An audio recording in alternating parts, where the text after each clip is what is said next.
Welcome to the first Marshall Monday Brunch and Learn, and we're very pleased to be able to host this as a way that we can do a virtual study tour. Even those of us who were supposed to be doing the study tour should be somewhere wandering around London this afternoon. Thank you so much for coming. We are recording this session and will be posted on the NAFA website later. But that's all I'm going to say, except for welcome. I'm going to hand over to my colleague Robin from the University of Exeter. Thank you very much. Is that, let's see, that be seen pretty easily? Yep. Okay, so start from the start. So first of all, thank you very much. I hope everyone who's listening in is safe and well in these troubled times. I'm acutely aware that we would have been welcoming the NAFA UK tour group to Exeter this Friday, and for obvious reasons that's not been possible. We had a fantastic program lined up for those of you who would have been visiting us, including a visit to a castle and possibly the tour given by the Earl of Devon himself. However, we'll try and revisit that on a future occasion. But I'm really grateful we've got this opportunity just to share a little bit with you about the University of Exeter. So cutting straight to the chase, this is the schedule. So I'm Robin Rhodes. I'm Regional Manager for the Americas in the International Student Recruitment Team. Now, I aim to give you a really brief overview of Exeter. I mean, like 5 minutes, 6 minutes, just for those of you who don't know so much about us. I'm then going to hand over to Professor Hugh Williams, who's the Associate Professor of Clinical Neuropsychology at the university. We'll be hearing about Hugh's research.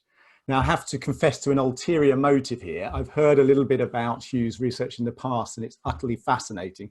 So he was first on the team sheet, and I'm here to listen just as much as you guys are. So that should be great. And then we'll pass over to Jessie. And Jessie Lynch is a US student studying PhD in history with us. And you'll get a student eye view of the history department, the research environment, a little bit about our MA in history. And Jessie's also done some partnership project work with us in California. So if there's time, we'll hopefully touch on that as well. Okay, so Exeter 101, for those of you who know little about us. You can see the two maps on this slide. You'll see we're located in, I think, pretty beautiful southwest of England, which is effectively the little peninsula sticking out the bottom left of the country, and is composed principally of the two counties of Devon and Cornwall. Now we have three principal campuses, two in the old Roman city of Exeter, which is just 2.5 hours by train from London, and a third campus just outside the fashionable marina town of Falmouth in Cornwall. We have just over 25,000 students across those three campuses in Devon and Cornwall, 5,000 of which are international students and from well over 130 different countries. From the US, we have currently 174 students studying full degree programs, so bachelor's, master's, PhDs. We have a lot more study abroad exchange students. I think every year there's 25 who come from Kenyon College alone onto our literary program. So there's a good contingent from North America. We are what I would call a full service university. So everything from accounting to zoology and most points in between, including a medical school and a law school. I wouldn't dream of listing any of that because it'd be far too boring, but it's more a case of what we don't do than what we do. Okay, so I wanted to share this slide with you, principally because this would be common knowledge in the UK. We are where everyone goes on holiday, okay?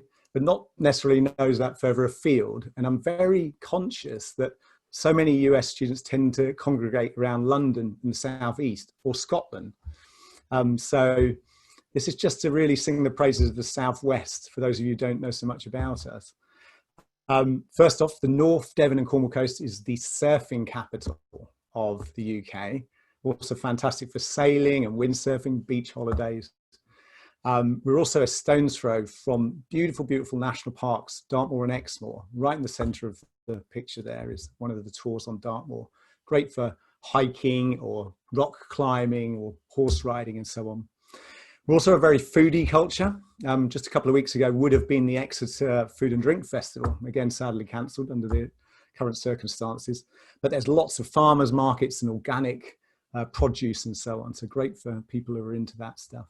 We're also very artsy, lots and lots of festivals, music, culture, literary festivals. Actually, the big world-renowned Glastonbury Festival is just up the road from us, an hour or so from Exeter. Also, lovely fishing towns and villages all the way around the peninsula. If you look bottom right, that's St Ives, which is an old fishing community, but from the 60s onwards developed a really strong artistic movement and actually has a branch of the Tate Modern now.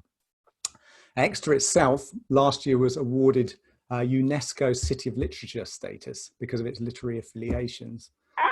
But if you think of the wider Southwest community or region, it's the likes of Sherlock Holmes' Hound of the Baskervilles and Jamaica Inn, Poldark. And for those of you who are on, I suspect it's on PBS, but you get Doc Martin, which is broadcast from Port Isaac in Cornwall. So that's just to share a little bit about us. However, Exeter is a city, so there's plenty of retail and entertainment for students. But I'd just like to, I think a lot of the joy of the Southwest is to be found in the wider natural environment. This is just a picture of our main Streatham campus, which is just on the edges of Exeter, only 5 to 10 minutes bus ride from the main commercial centre. And in fact, you can walk it in 20 minutes. We're a very compact city, so you can get everywhere really on foot or by bike. And it's also a registered botanical garden. So it's a fantastic place to be based for study. And it would be remiss of me not to give some indicators of quality. Now, clearly we're a Marshall partner, so we can't be too shabby. But just to say, we're a member of the UK's Russell Group of leading research-intensive universities. We're a top 10 UK university. 23 of our subjects are ranked in their respective discipline, top 10. Including psychology, and 8 subjects are ranked in the world top 50. And that again, including psychology. You can tell that Professor Williams has lent on me in advance of this presentation to sing the praises of the department. Now, the Teaching Excellence Framework, the TEF, is principally a measure of undergraduate student experience and outcomes. However, with a gold status, I think it's indicative of how much emphasis we give on the teaching environment and experience. So it's as important to us as the research we conduct. Now, the TEF is based on the National Student Survey of Student Satisfaction. We've always done well in that since it first commenced. And also based on graduate outcomes, so completion rates. And at Exeter, a pretty astounding 96% on-time completion rate. And then in terms of graduate employability, 95% of our graduates are in employment or further study 6 months after graduation. And just to conclude, we're a really big sporting university. In the Bucks League, we're consistently top 10 or very frequently top 5. And that's really just the competition between, I think it's nearly 200 different UK universities and colleges across a wide range of sports. So if any of your students are interested in this sporting environment, we're also good for that.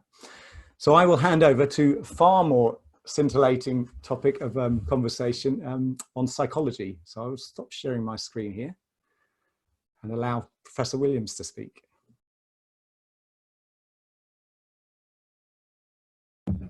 Thank you, Robin.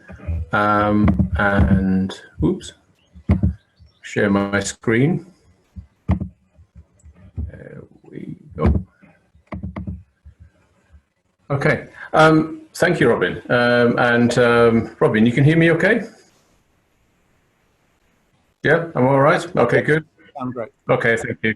Yeah, and just in case, because I'm out in the middle of the country, as you can see behind me, I'm a few miles out of Exeter, so the internet connection isn't brilliant. But thankfully, there's no teenagers on Fortnite at the moment or anything else.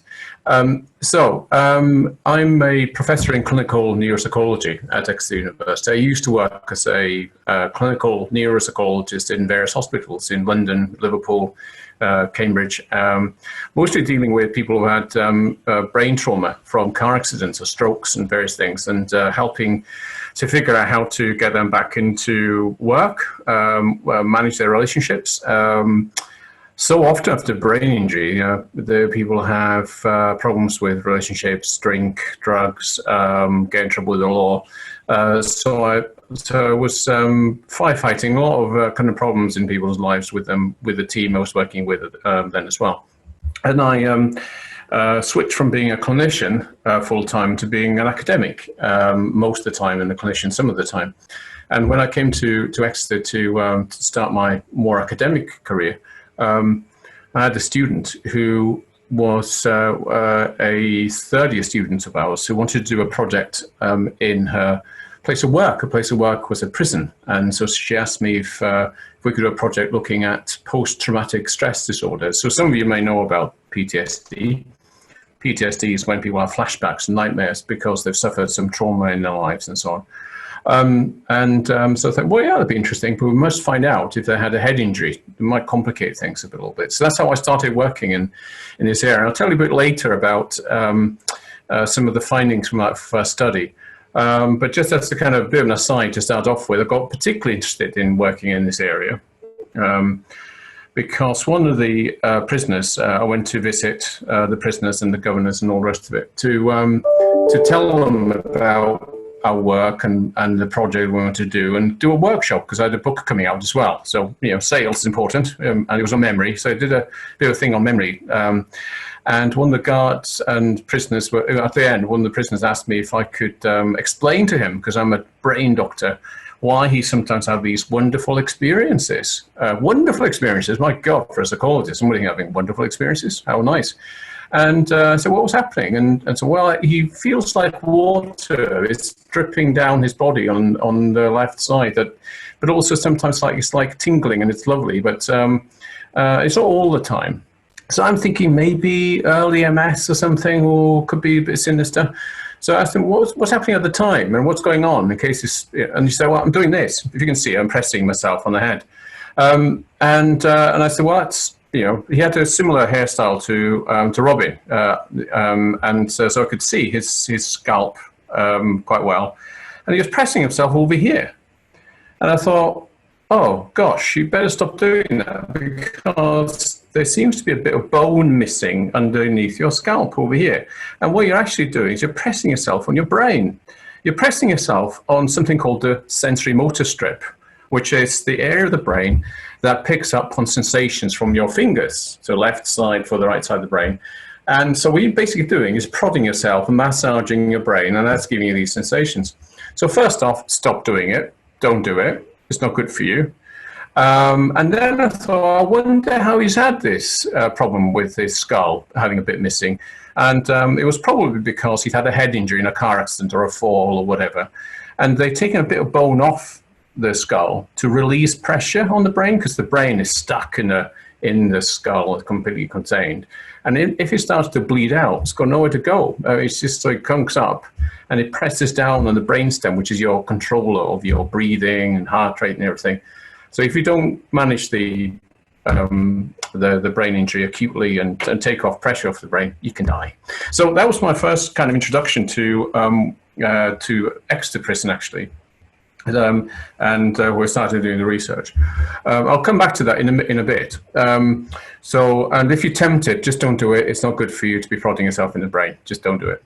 And we did organize follow-up care. And I did think, gosh, they don't get much follow-up care in the prison, do they? Because he should have been back to the hospital to get a titanium plate put on. Anyway, so it kind of stirred a bit of an interest in about why. So maybe lots of prisoners may have head injuries and such like.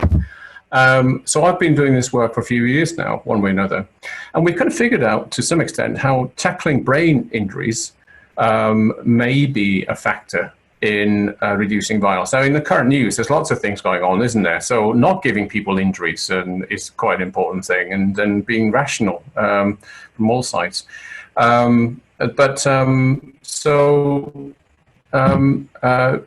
area is kind of looking at brain injury and violence and how we can make society safer. I probably should mention a few kind of conflicts of interest or confluence of interests and funding. So we get funded by the Barrow Capri Trust, which is a major source of funding for my work. and Barrow Cadbury is the chocolate makers, and which is nice. They give us money as well as chocolates. And I'm on various advisory groups for the police and for the Drugs and Crime United Nations group, and the global study on children deprived of liberty, so how many kids worldwide are banged up in various places, and various other things, and including advisory boards now on COVID as well, because we're looking at how the effects of COVID on the brain and so on. So the interest then really got going for me about, well, I wonder what's going on in this population. And people who end up in prisons are often described as not being very mature in their thinking, really. They're not very good at thinking ahead, not very good at thinking about somebody else's perspective, and not very good at feeling other people's pain, basically, that sort of thing. So empathy, perspective taking, and consequences of action. An example here, we were doing a study in South London in a prison there, and I doing a bit of a workshop with the prisoners ahead of taking a scanner into the prison on a truck, hoping to do that. And I were asking the prisoners whether they would give us permission to look at the brains, genetics, drug histories, and so on. And one was just, oh wow, yeah, I really want someone to look at my brain. And they said, well, why? I said, well, I just do some really stupid things without thinking.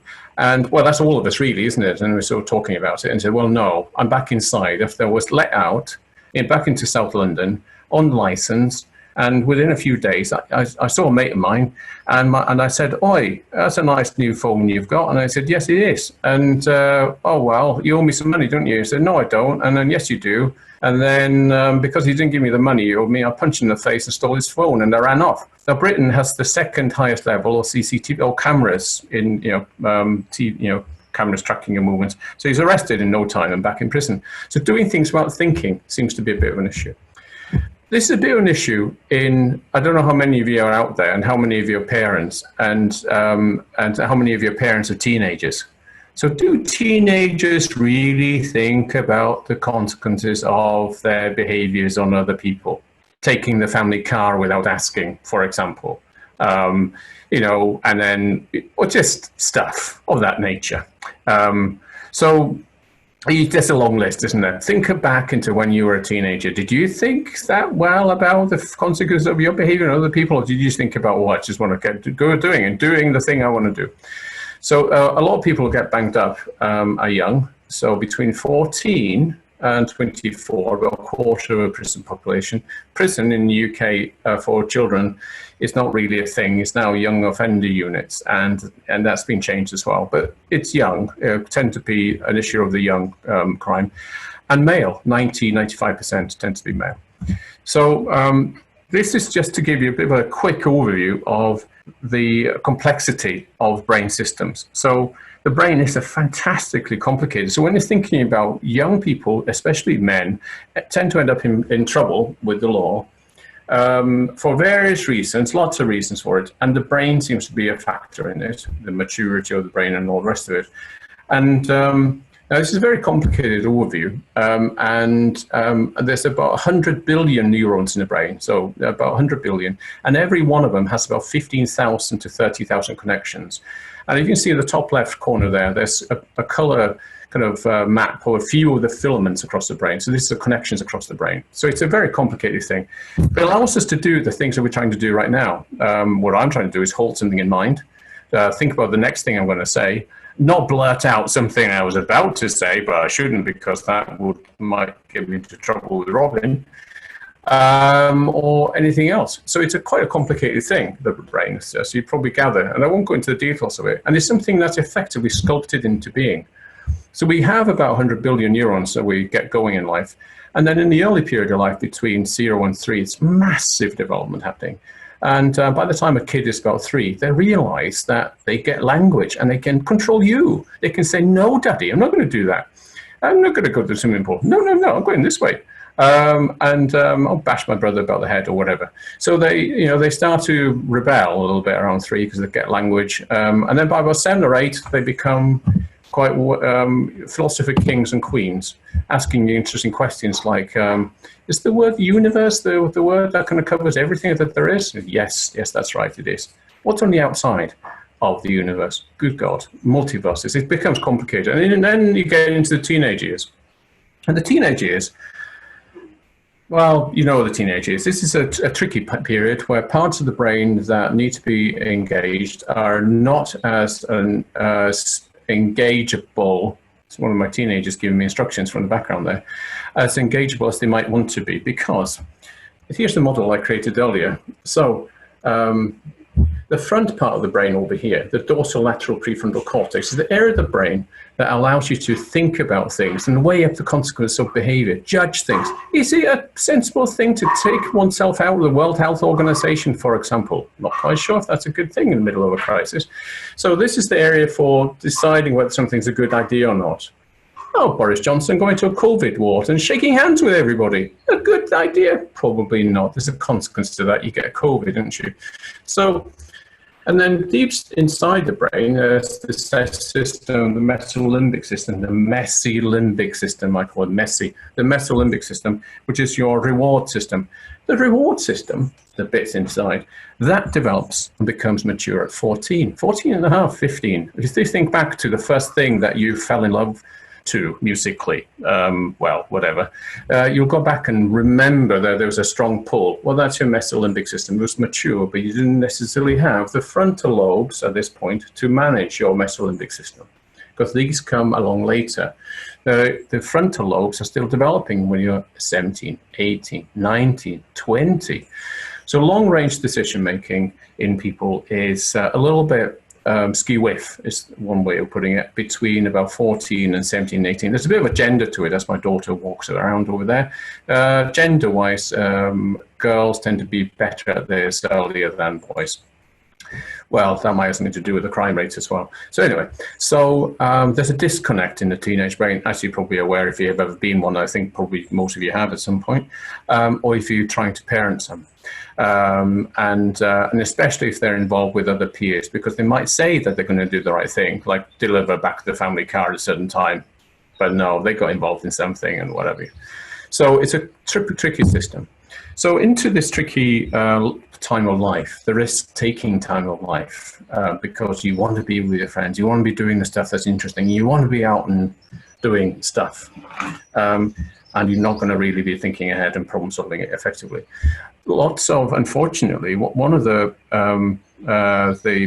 leading causes of death and disability, sorry, it's a bit of a horrible thing, is traumatic brain injury. Traumatic brain injury actually is the biggest cause of death and disability worldwide in kids and young people up to the age of 40. So it's a big issue, and levels of brain injury can be gauged in various ways, and one way of gauging it is through the loss of consciousness. So if you lost consciousness for up to 5 minutes, then probably okay. More than 5 to 10 minutes, probably not okay, and non-negos, and more than 30 minutes, moderate severe brain injuries. Imagine the guy who was prodding himself in the brain. He probably lost consciousness for quite a while, hours, if not days. And what happens with the brain injury, as I was mentioning earlier, is that imagine that this brain over here, the top left, somebody's hit this guy's head with a baseball bat. The brain moves around inside the skull. As it's moving around inside the skull, it's bashing around a bit, hitting the front, hitting the back, and moving on its axis a little bit. And if you look inside the skull, you might see in the top right corner, looking down into the skull, the bottom basal part, this is known, is jaggedy. So basically the brain is a jello-like substance sitting on a cheese grater-like substance. So there's a grinding effect. So there's a lot of injury to the areas to do with memory, the temporal lobes, and the frontal lobes that are important for thinking ahead, deciding what to do, and then checking whether you're doing the right thing in the right way at the right time. Decision-making, frontal lobes, and emotion systems. And adolescents are the ones at most risk of having these injuries, and the ones at most risk of having problems down the line after having these injuries. So we've done research here in the UK where we reanalyze some data, and we've looked at this for over a few years now. So adolescents are the ones who are much more likely to have these injuries around age 15, 16, 17, 18, driving too fast, getting into fights, drinking and falling off things. Males 2 to 3 times more than females. Under 5, though, is a bit of an issue that we've shown that if you're from the most deprived part of the community, the low income 5%, you're 5 times more likely if you're under 5 years of age to have a brain injury, 555 issue. This is part of what we're doing with UNICEF at the moment about helping people understand this as a problem. So it's a huge issue, and about 10% of the general population have had a head injury at some point. 2% really consequential big brain injuries, and more 8-9% more of the concussive mild brain injuries. I'll just jump through this a little bit, but just to say that the consequences of these brain injuries are, on the whole, after the more severe ones, in kids especially, we find that about 6 out of 10 have organic personality change. So they're not very good at managing their temper. They're not very good at understanding other people that well. They're a bit irritable, but also they might be very forgetful and not very good at paying concentration. And they get very depressed and very sad and anxious as well. And after more mild brain injuries, you can get attention deficit disorder secondary to it, and oppositional defiance, and not doing what you're told because, well, you're not really good at picking up cues and so on. In our work in Exeter, we've also, here's a bunch of things for you. That bunch of young people are Americans reacting to a presidential election. I used to use the Game of Thrones Red Wedding, but now, changes done. Anyway, so there's we understand other people through tracking their emotions from their face and understanding that and pulling it together for our theory of mind and all that kind of stuff. And there's recent work we've been doing with here and with a group in Canada and with a group in Australia on how these kind of understanding other people are affected by brain injury. It's a bit like acquired autism in a sense, but I won't dwell too much on that right now. And so in terms of crime, is brain injury associated with crime? Because, well, there's been some really nice data from New Zealand that shows that if kids have a brain injury around age 5 or 6, even a mild one, typically a mild one, within 2 years of their injury, they're not very good in class. They tend to not pay attention. They tend to drift to the back of the class. By the time they're 11, they start to get excluded from school. And by the time they're 14, they're in trouble with the law. So it's a bit of a drift happening. So back to our work with the local prison in Exeter, we asked the prisoners, have you had a head injury? Have you been knocked out? Have you been knocked out for a period of time? Have you been, 60% plus said yes. 1 or 2 in 10 for enough time that it showed that they had a moderate severe brain injury, so they are not able to react to people in a way that's reasoned and calm and sensible, dare I say, really. Impulsive and not really thinking ahead. And then about 3 in 10 or 4 in 10 have had more mild brain injuries. But what was really interesting to us was that the age of first imprisonment was 16 in the ones with a head injury history compared to 21 in the ones without. Then we went into a young offender institute. So young offender institutes are prisons, effectively, for children and young people. Here in the UK, it's from 14. Age of criminal responsibility is 10. So, gosh, it's tricky business. So we managed to recruit 98% of one unit, and about 46% out of the brain injury at some point. And there was a link between having the brain injuries and violence. The more injuries they had, the more violent they were getting, which makes sense because you're less likely to be able to negotiate your way out of a fight and so on and so forth. And over the last few years, there's been some nice data from Germany, where in Germany, some very good healthcare systems. As we're seeing now with the whole COVID thing, they're doing really well in managing it. And in prison systems, they're linked up well. So not like some other countries. You can get a scan if you're a prisoner if you have a problem and all the rest of it. So they've been looking at the scans of prisoners there, comparing to prisoners who are violent or prisoners who are not violent and general population. And they find that non-violent prisoners, about 30-40% have some kind of lesions in the brains. 70% of the violent offenders have lesions in the brains, typically in the frontal lobes. The areas to do with thinking ahead. So the kind of problems that prisoners have and people who offend tend to have are to do with the brain trauma, which leads to not being able to be good at paying attention to other people effectively, tend to be more aggressive and repeat attendance into prison. So, and it's not just a male thing, it's a horrendous issue. We've been working with prisons in England and Scotland, gathering data, and the long and short of this is that about 60% of women in prison have brain injuries as well. And the main cause of their brain injuries is domestic violence. So here are lots of girls and women who have their worst injuries in their 20s, and they have horrendous traumatic experiences, and often used for drug getting. So they get done for trafficking drugs and what have you, but basically they're victims many times over. So we're trying to tackle this in various ways. Tomorrow, for example, we have a meeting in Parliament, on an online meeting from here, for me from here with my colleagues, to try to bring attention to domestic violence as a factor in the experiences of girls and women who end up in our criminal justice system, and what the police can be doing to try to address them. Another thing that can be addressed is schooling. We recently finished a study and published a paper on so many of the young men who end up in prison had failed school, or had been failed by schools, unfortunately. But they're tough to educate. So the teachers need help to help them to get educated. So the head injuries led to them having problems in settling in school. They drift out into society, get used by criminal gangs often, and end up in prison systems. So we did an analysis for the government a few years ago on the cost of crime through brain injury. Just to give you a bit of an indication, this is an indication of what you need in terms of data to get things done. We've got all the data about it's a big issue, right? And the next thing we needed was the data on, well, will it save money if we address brain injury? Yes, it probably would, because every head injury in a kid around 15 costs the UK taxpayer around £90,000, every single one of them, an episode on average. But the cost of crime is another £65,000. And because if the kid is already in contact with the law, it's another £250,000.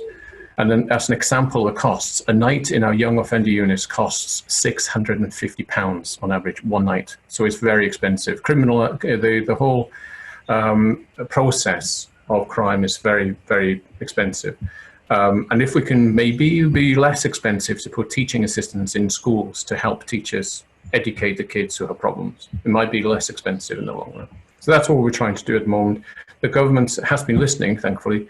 So now in the UK, there is a new therapeutic environment being started instead of young offender units. About a third of the kids that would have gone into prisons effectively are now getting therapeutic environments, and that's being rolled out further. Brain injuries are not the only issues in this population. You've also got attention deficit disorder, autism spectrum disorder, communication disorders, and so there's a lot of neurodisabilities in the people who are vulnerable to ending up in the criminal justice system.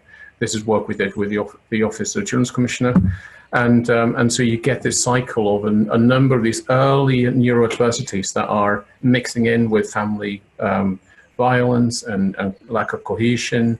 And so on, that leads to increased risk of entering into the system. So we're trying to work at various levels to try to change that. Some of the things that's been changing, kind of broadening out from the UK to internationally, is that last year, thankfully, there was a 30-year review of the UN Convention on the Rights of the Child in the Justice section. And I happen to have got pally with a very good human rights lawyer doing some work for the UN. So we put in a submission on how many kids with neurodisability end up in the systems. And the UN Justice Committee decided that they would have that as a theme. So now countries, signatories of the UN Convention on the Rights of the Child, about 198 countries, have agreed that more should be done to stop these kids ending up in the criminal justice systems. And if they do end up in there, it should be identified and support and help provided, which is a neat thing. A very nice thing is what's happening in New Zealand, because New Zealand is very good at picking up good, on ideas and testing them out. In this guy on the top right there, Judge Beecroft, saw our data in a box that I just showed you, and decided that in New Zealand, every kid coming through the court system would be assessed for neurodisability, ADHD, autism, brain injury. And more will be done around putting them back into the community with restorative justice, which is proving effective and better at reducing crime in the long run, because you're getting people to help them change their behavior. So a whole bunch of other things that we're working on, but that gives you the idea. We're working with national bodies in the UK and internationally and through UN systems to try to bring some change in this area. So children and young people most likely to get things like brain injuries are least likely to get help and support to get them through. There's a really nice study we just finished in Cape Town in South Africa, actually, exactly on this, that it's the kids who have brain injuries, but their parents have been absent or unable to be present.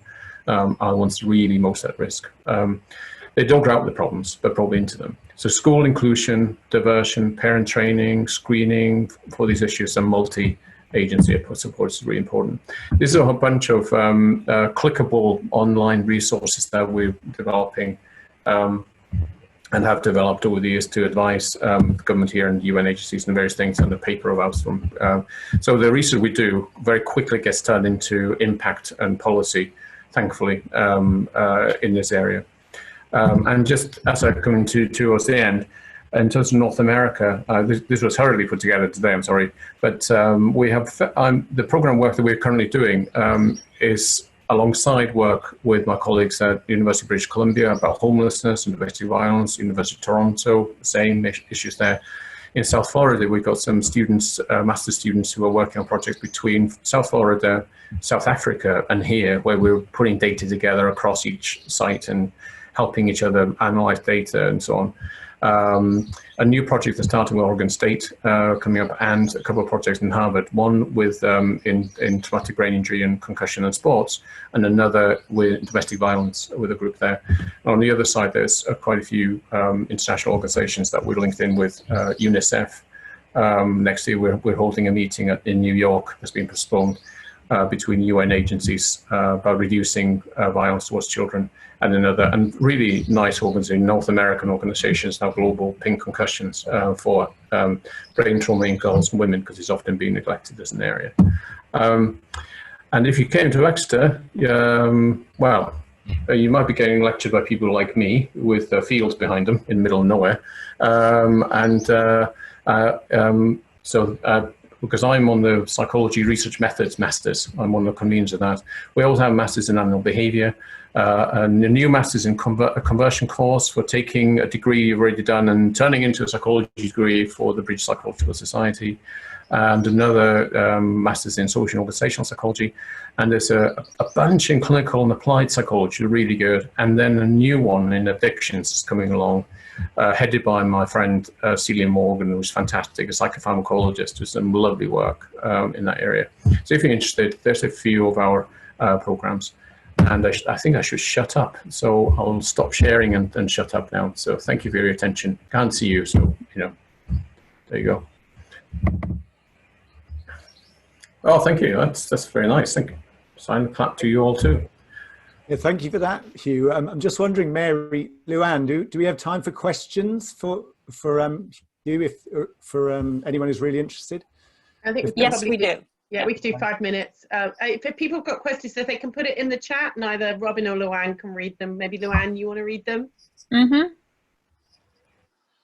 I have a thank you so far. So waiting for questions. Okay.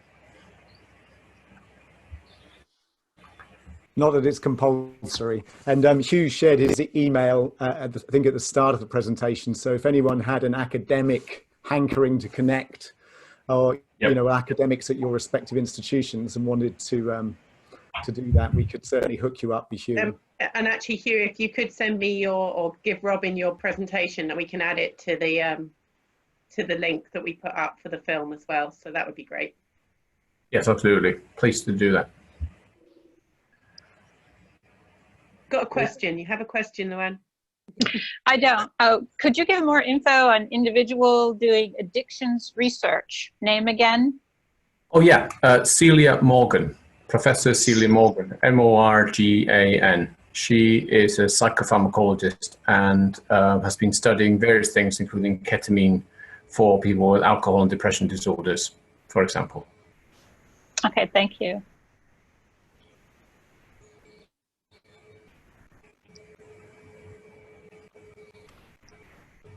Okay, it doesn't look like there's any other questions at present, but yeah, we'll certainly hook you up with Hugh thereafter.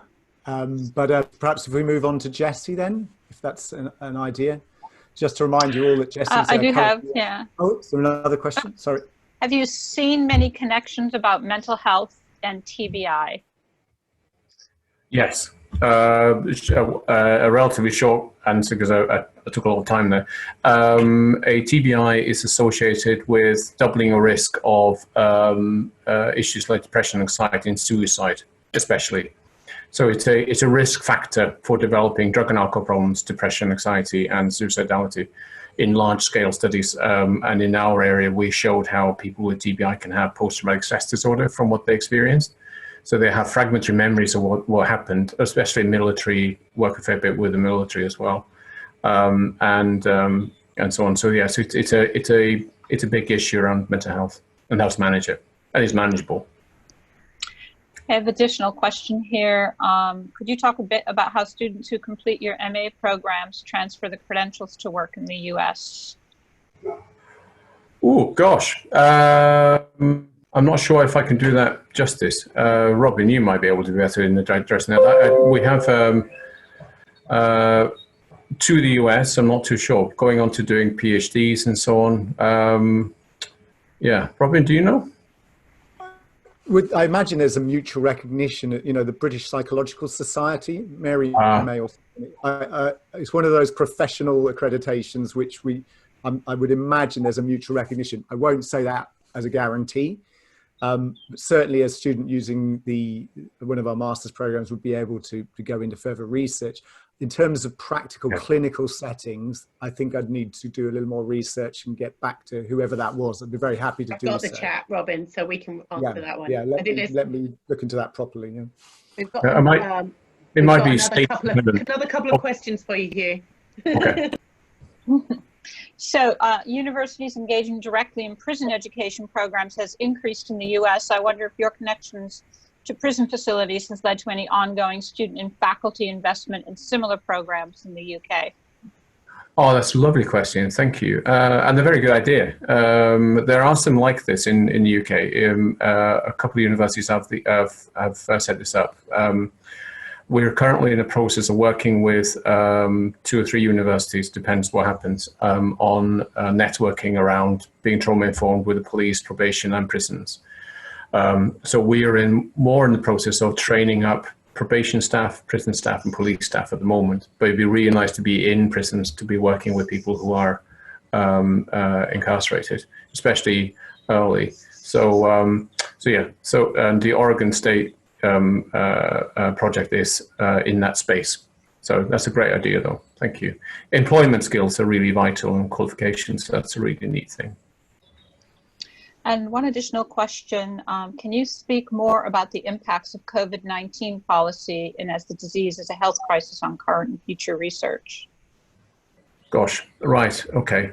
Well, from perspective we're in the moment, which is that it's a very fast and evolving situation that we're not quite sure what the true consequences are of COVID-19 and at which age group. So it has differential effects. From a neuroscience perspective, we're finding that there is some impact on brain systems. So there's a hypoxia, which is a lack of oxygen to brain areas, seems to, in some people, so it's probably a minority of the patients who have had COVID, could have some symptoms of cognitive problems, especially in not being very good at paying attention and concentration for a while. We don't know what the recovery is, so we're setting up a sub-study at the moment to look at recovery rates from 2 or 3 hospitals where patients have gone through. COVID is also associated, so that's oxygen depletion in the brain could be a problem for some. In others, it could be that it's encephalitic, so the virus is can be encephalitic, so it passes through what's called a blood-brain barrier and can attack parts of the brain. That might be a very small minority of patients. It could be very rare, but it's something that we're looking out for. And there's a group, I'm involved with a group that's in a surveillance project in the UK on that. And then there's another group, which is a key one, which is strokes. So people who are older tend to have strokes that are hemorrhagic, so that's blood vessels. Kind of have problems in blood vessels and bleeding out. And in younger groups, it might be that there's embolism. So there's a hyperactivity in the blood supply, in the blood system around response to the virus, leading to clots being formed. So that's been a source of some people having strokes. So we're looking at how to get better profiling of the people at risk of these neuro issues from COVID. And there's a neuro-COVID group in the UK established for this between a bunch of universities. And it's very collaborative. And part of that is to make sure that we're picking up on things so that when people return to work, that we can be good at advising GPs about whether there's residual problems people may have.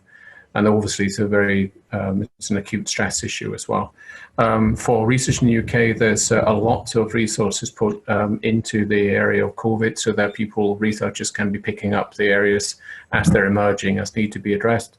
And there's strategic funding from the Medical Research Council and the UK research councils for COVID-related problems. So it goes from stuff that I'm trying to do to look at strokes and encephalitis through to domestic violence, which is a big issue in COVID. There's a spiking of domestic violence in the last few months across societies some societies where there's COVID, so it's an issue. It's a social issue as well as a medical issue. So yeah, thank you for your question. Thank you. Okay. I think that's it for questions. Thank you, Luann. That's fantastic. To give Jessie a little airtime, perhaps we could move on to... Please. Yes. Jessie, do you want to unmute yourself? Sure. Thank you very much, everybody. Hello. Thank you, Robin. Thank you, Mary, for inviting me. And thank you, everybody, for sticking around. Just in the interest of time, I want to talk about three things broadly, and then open up for questions, whatever interests you, if there is any time after that. So the biggest thing is, as you could tell by my accent, even though my friends in California think I'm speaking more and more English, I'm definitely not English. I'm from the United States. I'm from California. But moved to the Southwest here in 2016 to do my PhD, and I'm doing it in history. But I want to talk about three things. I want to talk about why did I choose Exeter? An overview of how that process briefly happened, allowed me to come here, why I chose this over Oxford and Cambridge. So in the interest of this group, I think that is interesting maybe to you, of why I actually chose Exeter over those for a specific reason. So I'll do that briefly. Also, we'll talk about the history in general. I work a lot with the master's students. I teach undergrad. And there's some other projects. So if there's anything in there that you're interested in, as far as PG stuff, happy to talk about that. And also, the third thing is the role that I'm loving to do with Robin and Tracy, who's here, and working with international recruitment, and my biggest passion of breaking this divide between the Atlantic, of allowing more opportunity and availability to students on both sides. And so that's where the partnership comes into play, to help kind of make a highway of academic excellence across this way for us to be able to do. So that's something that really is passionate. I'm really passionate about. Love to talk to you with as well. So to begin, why I chose Exeter, how I even found out. The saddest thing, I've been in higher education before I did my PhD for over a decade, doing different things. It was in residence life, student services, teaching. Never heard of Exeter. This book right here, which none of you have read, I'm guessing, The Uses of Script and Print, which is a medieval history book looking at medieval culture of writing, something that I was interested in my master's in San Francisco, and I'll talk about that. This was written by a bunch of professors here at Exeter, and I was reading this, and it opened up so many questions that I had during my master's that I thought, oh, that's very interesting, but I'm done now. I'm not going to pursue this. But I bought this on Amazon one night, and I read it, and it was exactly the direction of interest I was interested in. And every single one of the articles was written by somebody at Exeter, this place called Exeter. And I remember in the middle of the night, Googling where Exeter was, found out it was in England, found out it was somewhere south, and that was all I knew. And that created this ball rolling. And I started to look into that. I thought, England is an opportunity. It's a way to do my PhD. Sounds fascinating. Medieval history sounds great. My research is on medieval writing culture, specifically looking at how paper develops into England, into the culture. I'm happy to talk about that more. But what I was interested in is that no one's discovered or sort of really looked at how the writing culture changes from the script culture of the Middle Ages, writing on parchment. And then all of a sudden there's this printing press that comes around, and then they're using paper. And there's a gap between there. And it hasn't really been discussed very well, but in English history. It's something that's happened a lot in Spanish history. And so I was fascinated about that. And they start to talk about it.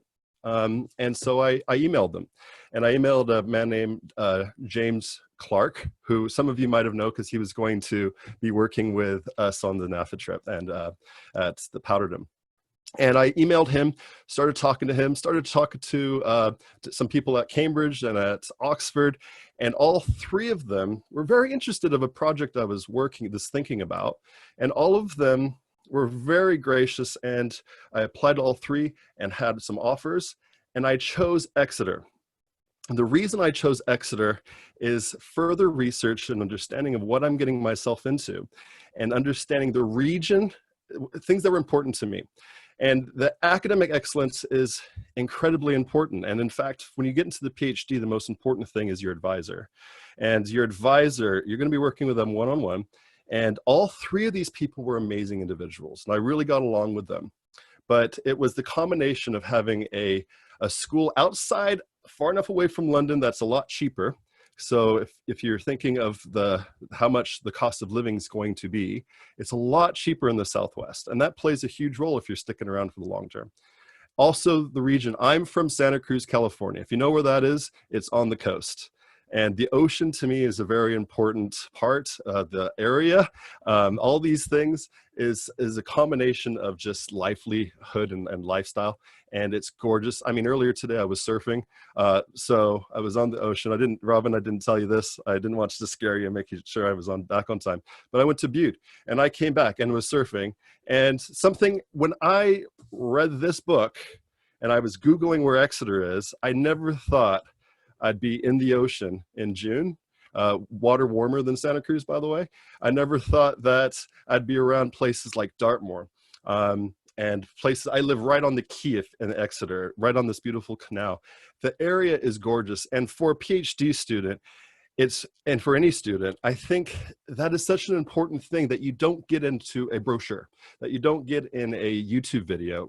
You might see it, but the importance of those things is so incredibly important to me.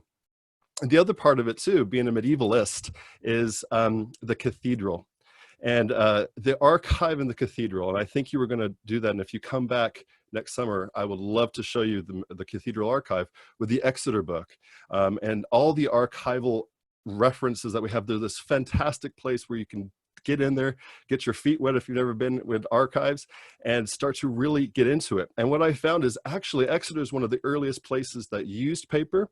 It's one of the earliest places that started to develop a different culture of writing culture in the Middle Ages in the 1300s. And this was happening with a very amazing bishop that ran this area for 70 years, Bishop Grandison, who built largely the cathedral. So this is his writing and his culture that he brought here, revolutionized the Southwest, and in turn started to change the 14th century into religious ideas and changes of Lollardy and into what is going to become the Protestant Reformation. All these things started with largely in the Southwest. So all that's in the archives down here. So a combination of the area, combination of a cathedral in your backyard from the 1300s, and then the connection to archival records around England, around Europe. So I've been able to go to Bordeaux in France because, of course, in the 1300s, it's Plantagenet, England.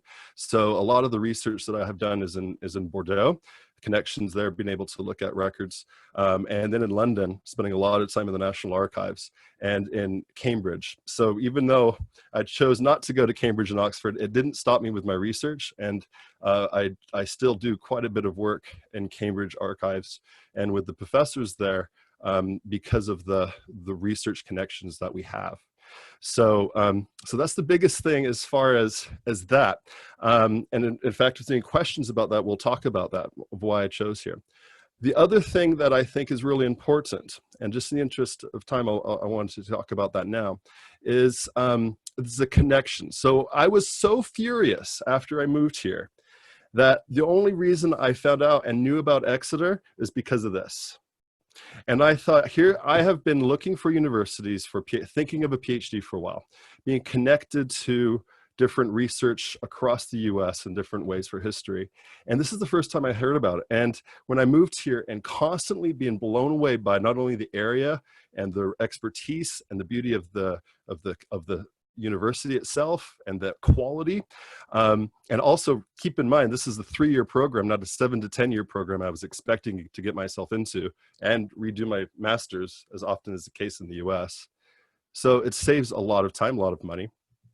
And I was furious that that's the only way I knew. So got in touch with Robin, started to come up with some ideas of how to spread the knowledge, understanding in the US for people like me of how to understand how to break over hoops, imaginary hoops. A lot of these are imaginary hoops and barriers stopping people to come here. And as I came here, it was so much easier than I had thought. I thought, might as well try it and see what happens. And everything, the way it worked out, and the things I learned in the process are things that I really am passionate about sharing with, and actually the team here is as well. And so that's my biggest passion. So I've been teaching, and the whole time I've been here, I've been teaching in California. I teach at Simpson University. I teach at different community colleges in the state.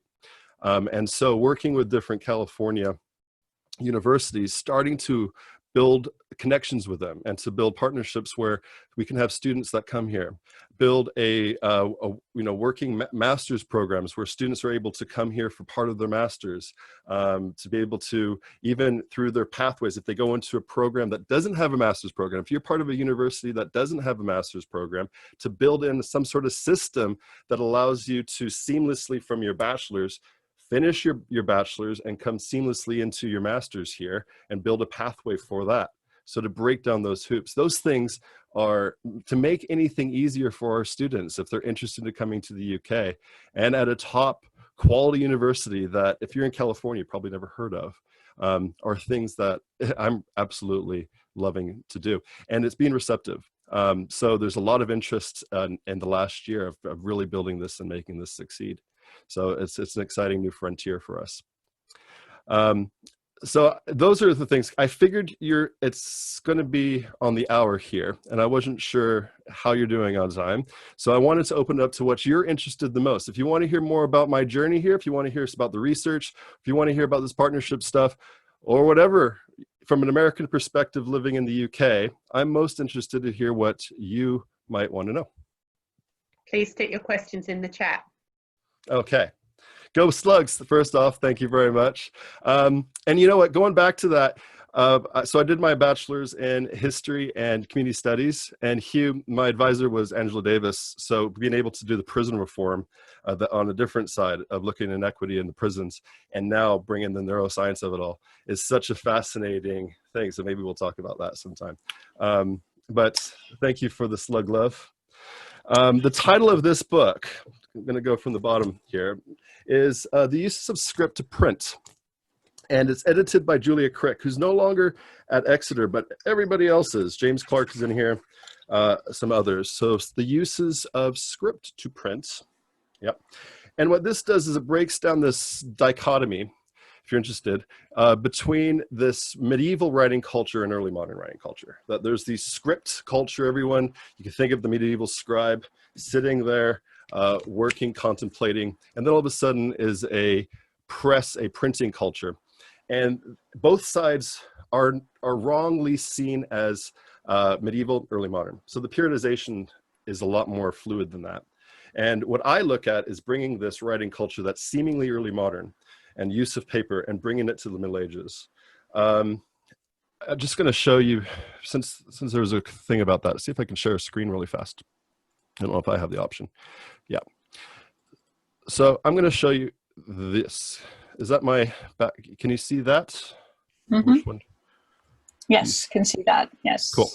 So this right here, I think I'll share with you because this is something I recently discovered. Yes, we just went to your screen. You've got that to one. Santa Cruz, I think. You can now see you there we go. surfing. There we go. Perfect. So that was Santa Cruz, actually. But this here is something recently found that changes the story of when England uses paper. England has been seen to be used paper in the 1400s. This right here in front of you is it seems like a scrap of medieval Latin writing, which it is. But the difference is that it is on paper. And this is from around 1281. And it's from King Edward I. And so it's a draft letter that King Edward I and his wardrobe is writing to someone in Gascony. And it's showing for the first time, and this is something I recently found out I'm writing about, is that that he and his wardrobe are using paper in the 13th century, in the 1200s. This is a couple hundred years before before that, people have been talking about England using paper. So these are the kind of things we get to look at in the archival records. That particular thing, it is pretty exciting because it does bring the story. It's kind of like someone using computers in the 1800s, right? So the technology, when you're thinking about it 150 years later, and it's actually being used that much earlier, for whatever reason, is an exciting new thing. So in the US, there's a question here. In the US, you can go into a PhD program after undergrad. Would you be able to do that in the UK, or do you have to attain a master's first before applying? I'll let Robin talk about the legalities of that, but let me just say the importance of the master's and how awesome that is built into the PhD program. So working in the history department specifically, and Hugh might want to talk about with psychology, is 3 years you're doing your bachelor's here. In that time, in the US, and I teach on both sides, everything historiographically is reversed. So in the US, you tend to get into sources and things towards the end of your bachelor's. In the US, or in the UK, you're doing sources and skill stuff your first year. So you're understanding sources, you're understanding material. By the time you graduate your third year, you have a good balance. I would say if you were in the UK and you could do a PhD, you'd be set with some skills to allow you to do that. In the US, very few people, as far as history, has the understanding of sources and working with sources, that would be a huge, huge jump. The master's here is 1 year, right? My master's in the US took 3 years, and that was full load and actually on track. So 2.5 years with the language requirements. You don't have those language requirements. The 1 year master's allows you to build a program of an idea together with advisors that allows you to build a strong quality prospectus PhD proposal for the following year that allows you to find funding, that allows you to find everything you need to have the right steps to build the bridge from that undergrad to the PhD. I'd be really worried for most students to skip that important process. So that 1 year master's is 1 year that goes quickly, but it has all those skills to allow you to work with faculty, to understand who your advisor might be, to understand where the funding is going to come from, all those things. That's a huge step to lose that. Robin, do you want to talk about if it's even possible? It's feasible, but highly unlikely. Again, just to build on what you were saying about the value of the masters, is in addition to the working with sources and that kind of stuff, would be a research methodology built in. So the specific modules, as we would call them, classes stateside. So there are lots of research methodology which are giving you the tools to do your master's dissertation, but then build into PhD. I think occasionally it'll happen, perhaps more on the science side, particularly if you've done one of our integrated masters, a 4-year MSci, then yeah, your natural progression would be a PhD. But in a sense, that's the same thing as there's a master's built into it. Hugh, have you got a take on that? Yeah, so just agree really, because here the funding councils for PhDs often require you to have had a master's, a research master's on your way towards then doing your first year, doing a year of postgraduate and master's before you then progress to a 3-year or PhD. So it's known as a 1+3 program. You can jump through the 1+3 to straight to 3 if you can satisfy that you already got all those skills that are required. So it might be that you've already done a whole bunch of stuff that are relevant.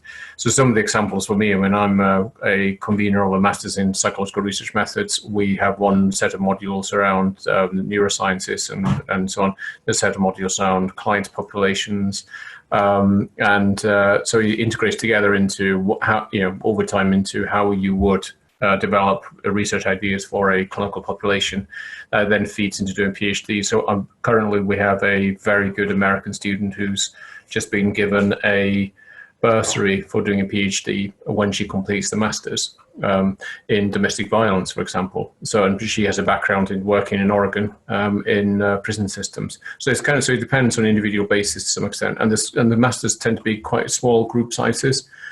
15 to 20. So they're nice and manageable for the students to be able to work in small groups together as well. So it's quite a neat way to then segue into your next 3 years, but and hopefully with the right balance of the different kind of techniques you need to know in terms of the research base. In psychology, it would be things from qualitative research to quantitative research, neurosciences and statistical packages, R, and all the rest of it. Yeah, awesome. Yes, Jesse, there were a couple of other questions there. Yeah, there was a good question there. Did I tour other universities before making my decision? The question about tours. And again, going back, I did everything the hard way. And I didn't tour anything. I went to Google Maps and I went down the streets, and that's the closest thing I was able to tour. So looking around and talking to the advisors, talking to people, looking at YouTube videos galore, the horrible student videos that are with shaky phones and, that are going on for 30, 40 minutes. That was my introduction to Exeter. And so that's how shocked I was and pleased I was that I made the right decision. Because there are so many things from then till now, there's so many more resources available that have been developed. So students virtual tours are wonderfully developed that are here. You can even go into the resident accommodations and see what you're getting yourself into.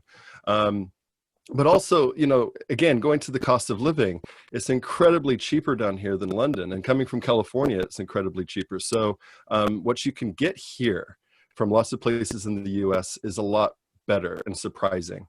I mean, think about, I said Santa Cruz and San Francisco for masters in Berkeley area. I mean, that's incredible. I don't know how all their money doesn't just go into housing and food.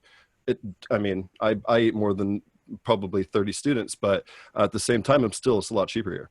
So yeah, no tours, did things the hard way. But there is, talk to Robin if you have students about, so you can see the virtual tours that are available. And just to jump in there, if I may, that we do always welcome visitors to campus. We find actually a high proportion of our prospective undergrads will visit with parents, typically during March break or spring break, and so we have a lot who do visit, and we welcome it. We'll hook you up with visits with the academics in relevant departments and stuff. So please do. You don't have to do it the hard way. No, you don't. Yeah, Yes, I recommend it if you can come to visit. And this summer is absolutely gorgeous. And English people, I'm sorry to say it to all the English people listening, but they love to complain about the weather, and it's not that bad. I mean, it is. I mean, even now I talk to people, hey, the weather's great. Yeah, don't get used to it. It's not that bad. It does rain from time, but the rain makes it green, and so it's worth seeing that for yourself.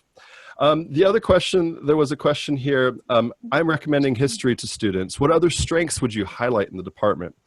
I think in general is the quality of the size of what you're able to do. Well, first off, let me start. I'm a medievalist, but from the medieval, early modern, and the different centers that are available, it's really exciting that students can dive into work from an undergrad level into quality research and then build on that interest. So students that start here from and there's a lot of students that start as undergrad and go all the way to the PhD. So if you're starting an undergrad and you develop those interests and hone it in from your master's and start to work, the master's students and the PhD students work in the same centers. So they're getting the same experience working hand in hand. They're presenting in the different organizations that we have on campus, the different research organizations, to be able to present your work as a master's student to faculty and PhD students. That is across the board. I know other disciplines that do a similar thing. The PhD students, and the things that I love about it, and what we haven't talked about, is also the Penn campus. We have the other campus down south in Cornwall. Beautiful campus. The history, I've been marking papers for some of the professors down here, and the work that they're doing and the stuff they're doing is a lot different focus. If you're interested in environmental history, if you're interested in social organizations in history, modern history, they're doing a lot of really cool stuff down there. A whole class which is relevant to today, looking at different sort of hate groups in the US and around the world, and how the history of that and how that plays out and how the importance of that history is today. as a historian, my biggest important passion is being an active historian and not being lost in the archives, but coming out of those archives and being present in today. And I think across the board in the history department, that is largely seen. The stuff that faculty are doing in the summertime, getting involved with, is not just going into archives, locking themselves away and writing books, but actually being present with the current situation and on various committees around the world, as Hugh is. So, sorry, I just wanted to add, and that's really fascinating. I like that, not just being in the archive, but historians need to be actively involved. He who forgets his history forgets the future. And there's, I just want to mention, because you might be associating Exeter with crime, because I've been talking about that. So I just want to dissuade you from that. Exeter is one of the safest, if not the safest city in England. And just by the way, just want to mention that, just in case you had the wrong idea. I just get to do research in that area from a very nice environment. Just by the way,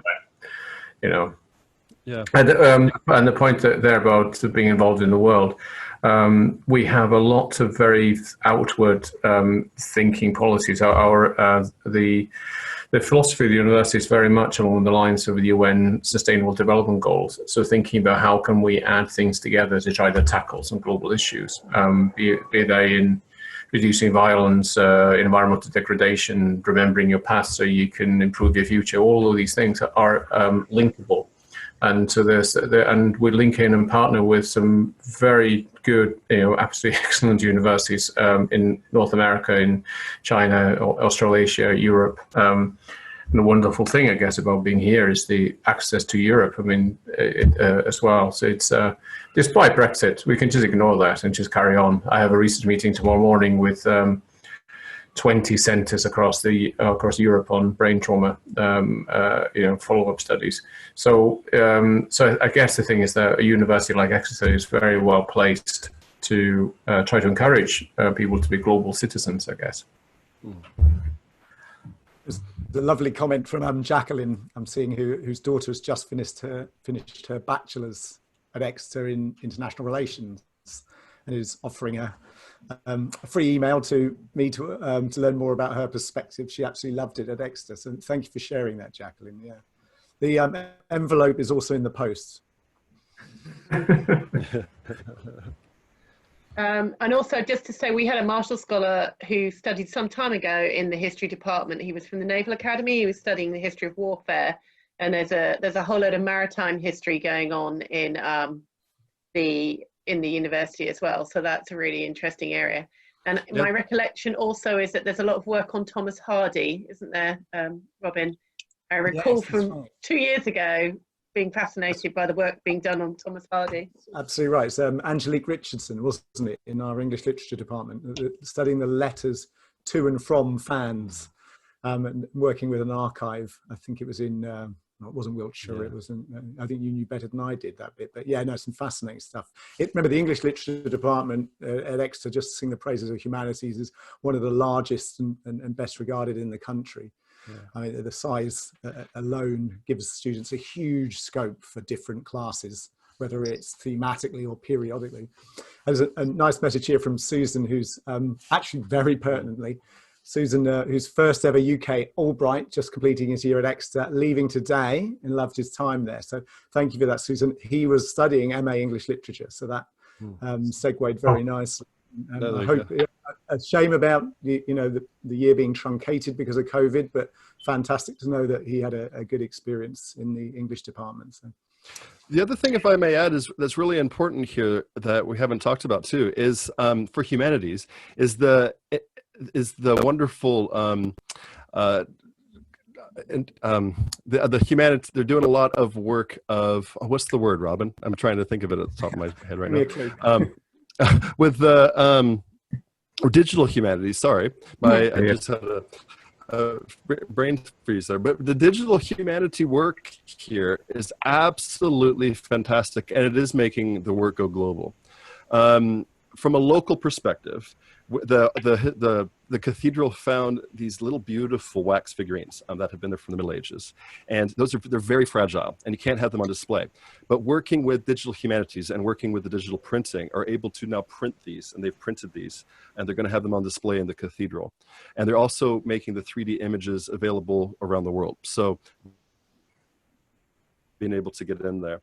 Also with the Exeter book, with the Exxon Doomsday book, which is older than the Doomsday book because it's the draft of the Doomsday book that we have at the Exeter Cathedral. Working with digital humanities to make that available and to get close up and to see fingerprints of the scribes. It's things that you're able to do with digital humanities that you can't do with the naked eye. And also there's a lot of wonderful research looking at the seals, the wax seals, and being able to get the fingerprints and then combine that to see if we can match fingerprints with other sort of using almost criminology type methods to find out the fingerprints. That digital humanities is able to create a new frontier that you haven't been able to do before. So that is this very fascinating work that's going across disciplines in humanities and social sciences. I was just thinking, as you're saying that across disciplines, there's a lot of work that's interdisciplinary at Exeter, which is interesting for future students. So that the capacity to do projects that are mingling across the departments. I worked with an archaeologist who used to be a UK Marine and so a vet, and he did a master's in archaeology, and after that set up Breaking Ground Heritage, which is a archaeological service staffed by veterans who have contracts with the BBC and various other, so there's programs about them. And part of the work is the psychological de-traumatizing of the vets. So we have a psychology component to the work they're doing, so that we send the ex-vets into doing archaeological digs in the Somme and various other places, so they can re-experience maybe some of their trauma in a context that's safe and sound and psychologically meaningful, but also with skills they can go back into society and deliver jobs and all the rest of it. So it's quite nice sometimes when you have, we're producing a paper together on autobiographical knowledge and trauma across culture and society, which is about their experiences. So it's quite neat when you end up developing something across disciplines where it's possible to do that. Thank you, Hugh. Just one final question here, and then perhaps we need to draw it to an end because people need to get on with their days or eat or whatever else. There was a final question. I am familiar with your astrophysics group, and I'd be interested to learn about the international demographics. We're largely talking about percentage in grad programs across humanities, social science, physical sciences. Thank you for that, Elizabeth. I think it's really hard to say because it would vary dramatically from one department to another. Certain programs in the business school are probably 95% international. Within humanities, it may only be 20% international. In certain psychology programs, give us an example, Hugh. What would your breakdown be, home, EU, international? It's about 25-27% international students for the undergraduate program, and about 30 to 40% of our postgraduates, and maybe about a third to a half, maybe Far East, but also North America, Russia, and Africa, European, Eastern European, and Norway. I keep with there's Norwegians seem to be kind of popping across. So it's quite mixed, especially on the master's program. That tends to be the kind of the profile as well. And often there's links to research programs elsewhere. So we, for example, I didn't mention this, but we have the research we're doing in Cape Town in South Africa. We're linking that to developing modules to do with working across mid and low income states, so that we can work with various organizations. So yeah. Okay, there was what we jump in for a sec. Oh, Robin. There's a really good question there, a really important question here. I think wonderful message here. Apologies if partial messages have come through. Could someone comment a bit on student concerns I hear about UK studying being, quote, not for me, from students who worry about finances? The fact that they have not lived in the UK before, or being because they are members of underrepresented groups. Thank you so much for that question. And this is, again, a huge passion for me. In California, one of the things I work with is Native American groups. So if you're working with Native American, we know that's the biggest underrepresented group for higher education, less than 1%.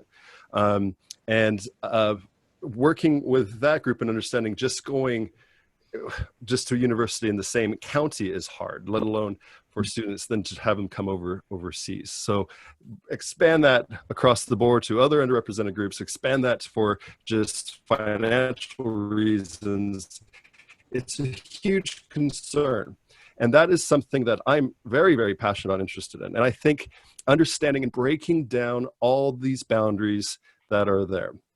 Breaking down financial concerns. There's Robin and Tracy, who is on here, know that there is somebody to talk to for each step of the way, whether it's the application, whether it's the visa, whether it's trying to find with you, working with the funding. There's lots of funding out there. There's lots of funding, as you know, better than anybody, that there's lots of money out there for students, for underrepresented groups.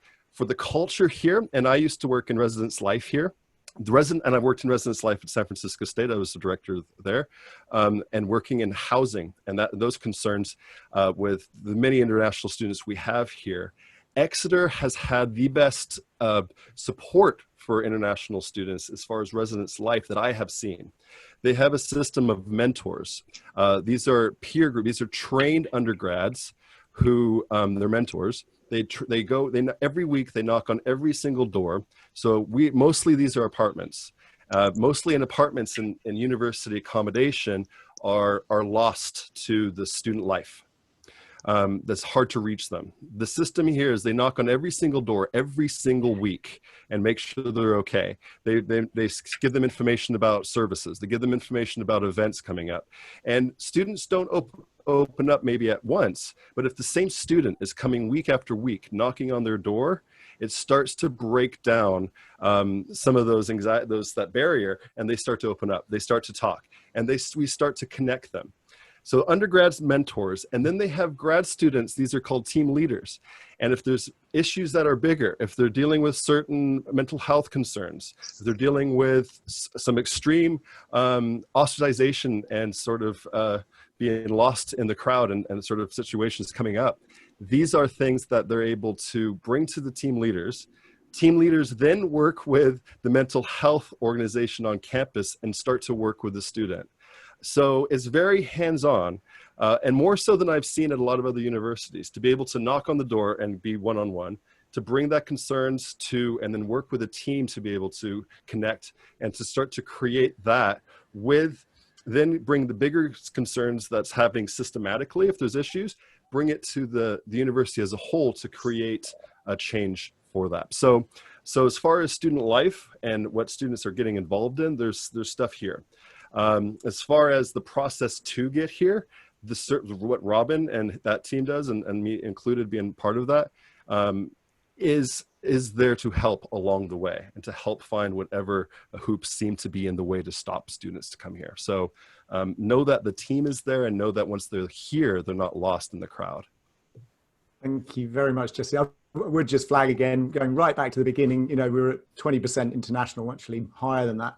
5,000 of our 5,000 students of the total 25 are international. So it's a really nice cosmopolitan mix. My experience is, just as a final passing thought, is that the US and Canadian students integrate very easily, very, very easily with the British contingent. They sort of see each other as slightly more exotic cousins and each take it one another under their wing. So I find that there's generally a pretty good social integration. I'm just conscious of time. So just from Exeter's part, I'd just like to say thank you very much to Mary, Marshall and Luann, Sarah there at NAFA. We have such a wonderful time with you guys. There's such a nice group, whether on the inward tour or on the conference. We really, really enjoy your company. One of the friendliest associations I've ever worked with. So thank you very much from our side. And I'll let you wrap up, Mary or Luann. Yep. Mary, would you like to say a few words? Just to say thank you everybody for attending. We had 141 people here, which is really exciting, and I hope everybody will keep coming back for all the other sessions, because hopefully they will be just as good. In fact, I know they will be just as good. Luann, do you want to take us out? So we'll be sending out an email with the link to the next session, which will be Monday, June 8th, which is Birmingham, I believe, right, Sarah? Mm-hmm. Yeah, so we'll have a similar format with a brief lecture and introduction and Q&A, and hopefully meeting students who are at Birmingham currently. So looking forward to seeing everybody there.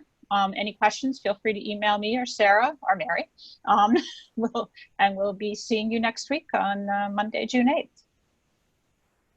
Thank you, Hugh. Thank you.